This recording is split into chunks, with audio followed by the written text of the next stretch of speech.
नमस्कार जय जगन्नाथ दर्शक बंधु आपण समस्त को मो यूट्यूब चैनल को स्वागत। भगवान को कृपा आपण मैंने समस्ते भलरे थिबे बोली मोर आशा।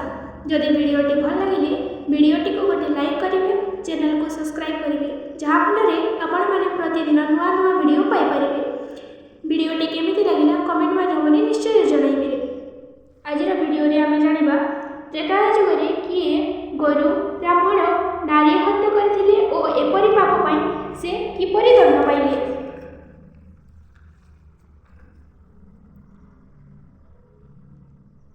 त्रेता युग रे रामचंद्र सीता को उद्धार पाई रावण सहित युद्ध घोषणा करी लंकागढ़ आक्रमण करथिले। फलरे उभय सैन्य बाहिनी परस्पर युद्धरत समय रावणर सहयोगी असुर मकराक्ष युद्धभूमि को अवतीर्ण होई रामक सह युद्ध समय कपटता आचरण पूर्वक निजर रथ उपरे गाई बाछुरी बांधिला। रथ टाणिबा पाई अश्व परिवर्ते षंढ बांधिला। मु तांक सह युद्ध करि पारिबि नाही, कारण से स्वयं परब्रह्म विष्णु राम अवतार होई धरारे जन्म नेछंती। से धार्मिक दयालु पुरुष कीटरू ब्रह्म जाए समस्तଙ୍କ ठारे तांकर अपार दया अन्याय रे काहारी को दंड दियंती नाही। रावण तांकर पत्नी सीता को अन्याय भावे चराई आनिथिबारु आमे समस्त असुर वंश तांकर क्रोधर स्वीकार होइछु। रावण पाखरे चाकरी करिछु, तार दाना खाउछु। मालिकर न्याय हेउ बा अन्याय हेउ युद्ध करिबाकू पड़िबो। मालिक सह कपटता करी भीरुपड़े युद्धभूमि त्याग करि हेबो नाही कि राम पाखरे शरण पशि निजर प्रभु रावणर शत्रु होई पारिबि नाही।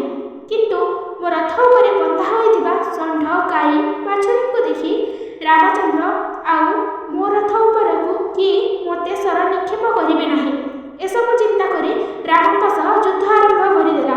हेले रामचंद्र निक्षेप अग्निबाण मकराक्षर रथ समेत गाई बाछुरी और षंढ समस्ते भस्म होइगले। राम को गोहत्या दोष लागिला।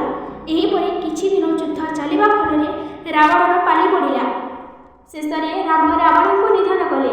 रावण ब्राह्मण वंशरे जन्म नेथिबारु रामचंद्र को ब्रह्महत्या दोष लागिला। रामचंद्र वनवास पूर्व से निज राज्य अयोध्या अवस्थान करुवा बेलर घटना। ताड़का नामक राक्षसी जंगल मध्य बहु उपद्रव करुथिला। जंगल मध्य बास करुवा ऋषि मानक यज्ञ भवन करुथिला ओ सेमानकु मरणात्मक आक्रमण करुथिला। ऋषि माने ताड़कार निधन पाई चिंता करी विश्वामित्र ऋषिक सह परामर्श करी विश्वामित्र हाथ में रामचंद्र को डकाई ताड़का को रामचंद्र हाथ में वध कराइले। फलरे रामचंद्र को स्त्री हत्या दोष लागिला।